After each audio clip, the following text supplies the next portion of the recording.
Hello, in this video I'm going to be talking about my favourite creative writing exercise of all time, and it's a very simple exercise but it can get you going.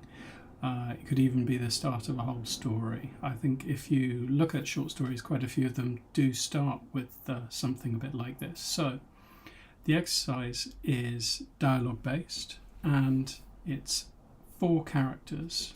You have to imagine 4 characters. They can be ones that you already know, or you can know 1 or 2 of them. You can start from scratch, or this is a good way of getting to know characters that are in something that you're writing already.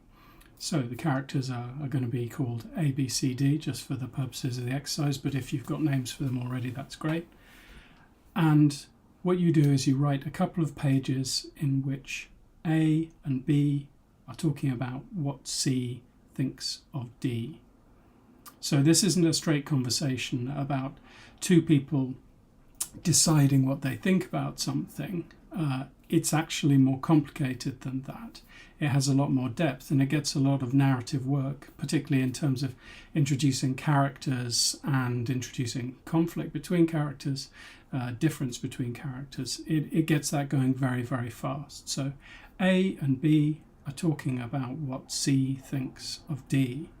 The thing I like most about this is that it necessitates another scene afterwards, because if we learn what A thinks of the relationship between C and D, and then B thinks of the relationship between C and D, we're obviously going to be curious to find out who's right or who's closest to the truth, or in what ways they're wrong. So once you start this, you can have another scene in which A and B are sitting talking in a bar, and in comes C, in comes D, and you get a sense of a story opening out, because there's obviously going to be a gap between A and B, but there will be a gap between what we've learned about 2 characters, kind of limited view of someone, and what we learn in the objective way that the narrative gives it to us. So why don't you give that a go? A and B are talking about what C thinks of D.